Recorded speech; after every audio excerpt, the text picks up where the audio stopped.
ಬನ್ನಿ. ಸರಿ ಸರ್, ಏನ್ ಮಾಡ್ತಿದ್ರಿ ಇವಾಗ? ಏನ್ ಮಾಡ್ತಿದ್ದೀರಾ ನೀವು? Dirty mind. ಏನೂ ಮಾಡಲ್ಲ. ಯಾಕೆ ಹೇಳಿ? ಮನೇಲಿ ಎಲ್ಲರೂ ಇದ್ದಾರೆ, ರಿಸ್ಕ್ ಜಾಸ್ತಿ. ಬರೀ ಇದೆ ಆಯ್ತು ನಿಮ್ದು. ಇಲ್ಲ, ಇವತ್ತು ಬೇರೆನೇ ಇದೆ. ಚೀನು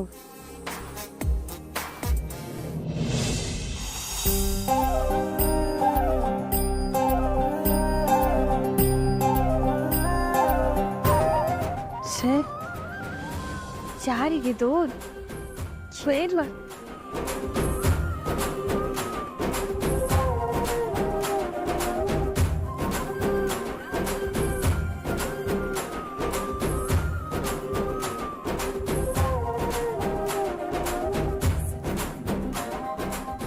ಸರ್, ಏನ್ ಸರ್ ಇದೆಲ್ಲ?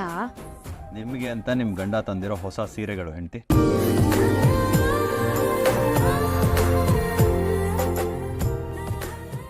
ಯಾಕೆ ಸರ್ ಇಷ್ಟೆಲ್ಲ ತಂದ್ರೆ? ಅದು ಇಷ್ಟೊಂದು ಬೆಲೆ ಬಾಳುವಂತ ಸೀರೆಗಳು. ಬರ್ತಾ ಇರೋದು ನಮ್ಮನೆ ಫಂಕ್ಷನ್ ಹೆಂಡತಿ. ಬ್ರಹ್ಮವರ ಸೊಸೆಯಾಗಿ ನೀವು ಅಲ್ಲಿ ಗ್ರ್ಯಾಂಡಾಗಿ ಓಡಾಡಬೇಕು. ಅದಕ್ಕೆ ಅಂತಾನೆ ನಾನೇ ಪರ್ಸ್ನಲ್ ಆಗಿ ಹೋಗಿ ಇಷ್ಟೆಲ್ಲ ಸ್ಯಾರಿಗಳನ್ನು ನಿಮಗೋಸ್ಕರ ತೊಗೊಂಬಂದಿದ್ದೀನಿ. ಫಂಕ್ಷನ್ಗೆ ನೀವು ಇದೇ ಸೀರೆಗಳನ್ನು ಹಾಕೋಬೇಕು, ಓಕೆನಾ? ನೀವಿಷ್ಟು ಪ್ರೀತಿಯಿಂದ ತಂದ್ಕೊಟ್ಟಿರುವಾಗ ನಾನು ಇಲ್ಲ ಅಂತೀನ ಸರ್? ಹಾಗೆ ಆಗಲಿ, ನಾನು ಇದನ್ನೇ ಉಟ್ಕೋತೀನಿ. ಆದರೂ ನೀವು ಸುಮ್ಮನೆ ತೊಂದರೆ ತೊಗೊಂಡ್ರಿ ಸರ್. ಯಾರಾದರೂ ಕೇಳಿದ್ರೆ ನಾನು ಏನಂತ ಹೇಳಿ? ಇನ್ನು ಏನ್ರಿ ನಿಮ್ಮ ರಾಗ? ನನ್ನ ಹೆಂಡತಿಗೆ ನಾನು ತೊಗೊಂಡು ಬರ್ದೆ ಇನ್ಯಾರು ತೊಗೊಂಡ್ಬರ್ತಾರೆ?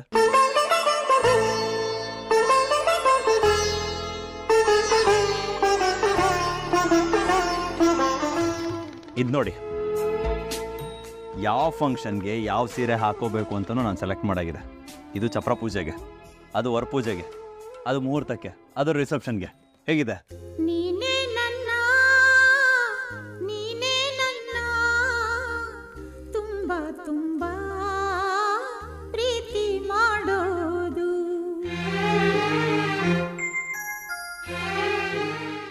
ಯಾಕ್ರಿ ಕಾವೇರಿ ಇಷ್ಟಕ್ಕೆಲ್ಲ ಅಳ್ತಾ ಇದ್ದೀರಾ?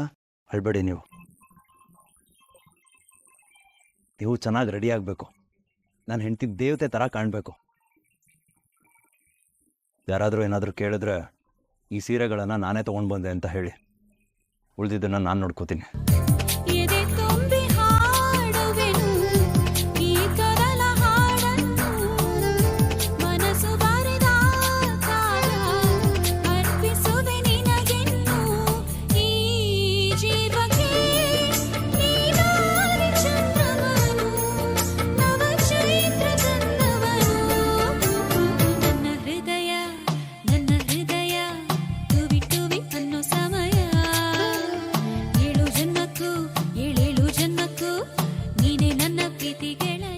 ಸರ್, ಆದರೆ ಏನ್ರಿ ಟೀಚರ್ ನಿಮ್ಮ ಡೌಟ್? ಇನ್ನು ಸರ್, ಒಂದು ವೇಳೆ ನಾವಿಬ್ರು ಬೇರೆ ಹಾಕೋ ಸಂದರ್ಭ ಬಂದ್ರೆ ನೀವೇನು ಮಾಡ್ತೀರಾ?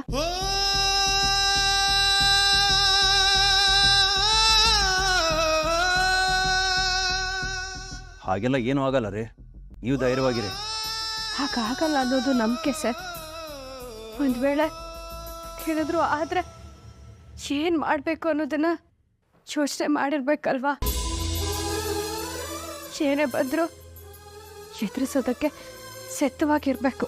ನಾನು ಹಾಗೆಲ್ಲ ಏನೂ ಆಗಲ್ಲ.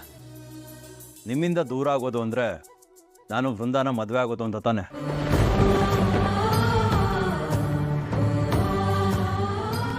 That is impossible.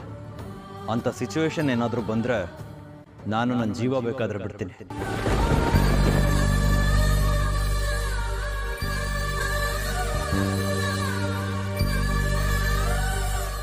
ಇಬ್ರು ಹೆಣ್ಮಕ್ಳು ಜೀವನನ ಹಾಳು ಮಾಡಲ್ಲ.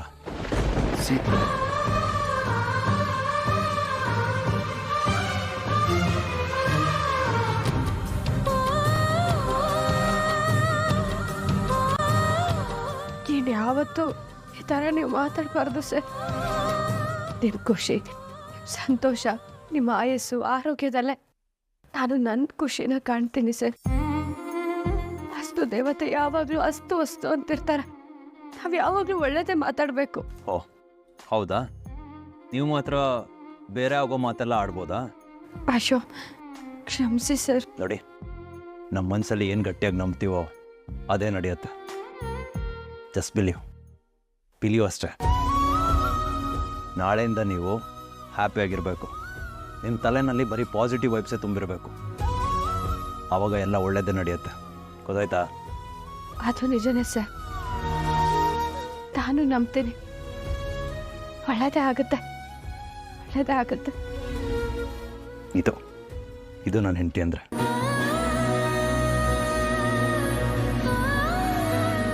ಸರ್ ಸರಿ, ಹೊತ್ತಾಯ್ತು, ನಾನು ಹೊರಡ್ತೀನಿ. ಮತ್ತೆ ಯಾರಾದ್ರೂ ಬಂದರೆ ಕಷ್ಟ.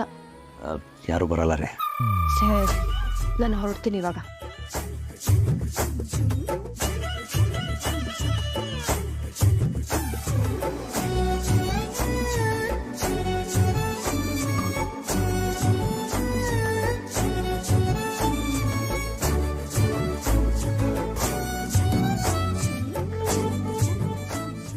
ಏಯ್ ಬರೀಲಿ.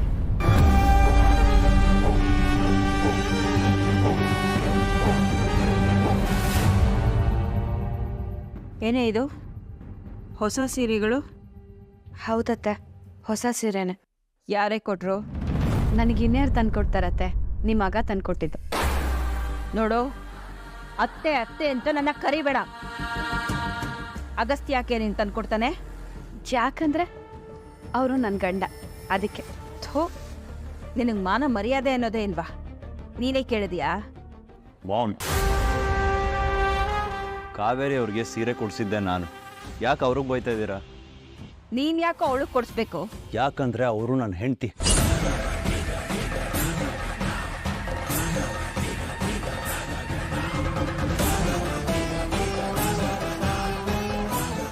ಮದುವೆನಲ್ಲಿ ಮನೆ ಸೊಸೆ ಆದವರು ಇಷ್ಟದು ಗ್ರ್ಯಾಂಡ್ ಆಗಿರ್ಬೇಕಲ್ವ ಮಾಮ್?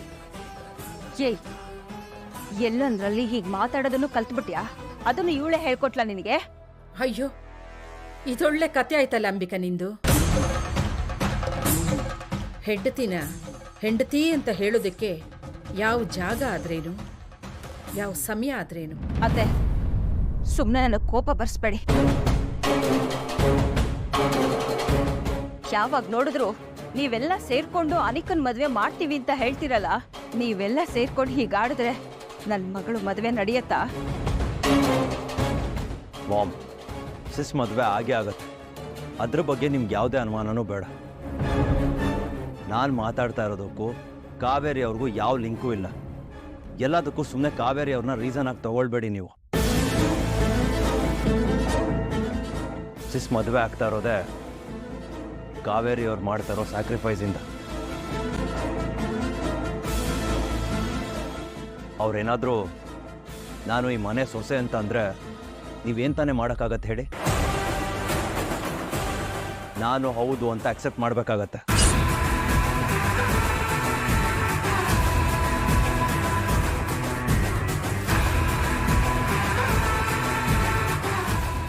ಸುಮ್ಮನೆ ಟಿಪಿಕಲ್ ಅತ್ತೆ ಥರ ಅವ್ರನ್ನ ಎಲ್ಲದಕ್ಕೂ ಬೈಬೇಡಿ. ಸಾಧ್ಯ ಆದರೆ ಅವ್ರ ಒಳ್ಳೆ ಮನಸ್ಸನ್ನ ಅರ್ಥ ಮಾಡ್ಕೊಳಕ್ಕೆ ಟ್ರೈ ಮಾಡಿ.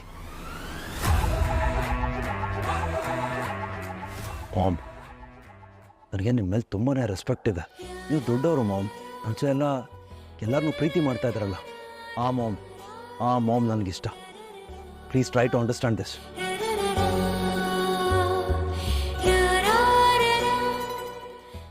ತುಂಬ ಮಾತಾಡ್ತಿದ್ಯಾ ಅಗಸ್ತ್ಯ. ಈ ವಿಷಯದಲ್ಲಿ ನಾನು ಯಾರ ಮಾತು ಕೇಳಲ್ಲ. ಆದರೆ ನನ್ನ ಮಗಳು ಮದುವೆಗೆ ಏನಾದ್ರು ತೊಂದರೆ ಆದರೆ ನಾನು ಮಾತ್ರ ಸುಮ್ಮನೆ ಇರಲ್ಲ. ಕಾವೇರಿ ಅವ್ರಿಗೆ ಎಲ್ಲರೂ ಸೇರ್ಕೊಂಡು ಬೈಯೋದು, ಅವಮಾನ ಮಾಡೋದನ್ನ ನೋಡಿಕೊಂಡು ನನಗೂ ಸುಮ್ಮನೆ ಇರೋಕ್ಕಾಗಲ್ಲ ಮಾಮ್.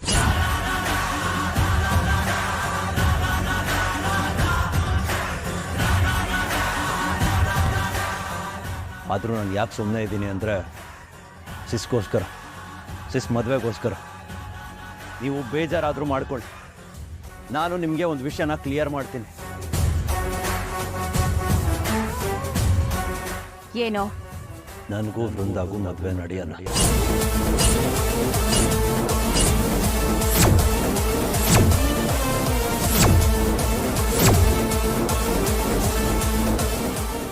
ಕಾವೇರಿ ಅವ್ರ ತಾಳಿ ಭಾಗ್ಯಕ್ಕೆ ತುಂಬ ಶಕ್ತಿ ಇದೆ. ಅದು ನನಗೆ ಇವಾಗ ಅರ್ಥ ಆಗ್ತಾ ಇದೆ. ನಮ್ಮ ಲೈಫಲ್ಲಿ ಏನೆಲ್ಲ ನಡೆಯುತ್ತಲ್ಲ, ಅದೆಲ್ಲ ಸುಮ್ಮನೆ ನಡೆಯಲ್ಲ ಮಾಮ್. ಎಲ್ಲದಕ್ಕೂ ಒಂದು ರೀಸನ್ ಅಂತ ಇರುತ್ತೆ. ಅದಕ್ಕೆ ನನಗೂ ಕಾವೇರಿ ಅವ್ರಿಗೂ ಮದುವೆ ಆಗಿದೆ. ನಾನು ಕಟ್ಟಿರೋ ತಾಳಿಗೆ ನಾನು ಅನ್ಯಾಯ ಮಾಡಲ್ಲ.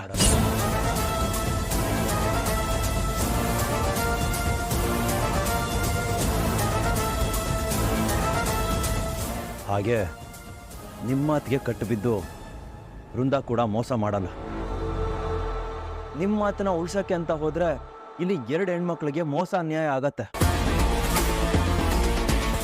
ಸೊ ನಾನು ಕಟ್ಟಿರೋ ತಾಳಿಗೆ ನಾನು ನ್ಯಾಯ ಕೊಟ್ಟೇ ಕೊಡ್ತೀನಿ. ಹಾಗೆ ಇದೆಲ್ಲ ಮತ್ತೆ ರಿಪೀಟ್ ಆದರೆ ನೀವೆಲ್ಲ ಸುಮ್ಮನೆ ಕಾವೇರಿ ಅವ್ರಿಗೆ ತೊಂದರೆ ಕೊಡ್ತಾ ಇದ್ರೆ ನಾನು ಮಾತ್ರ ಸುಮ್ಮನೆ ಇರಲ್ಲ.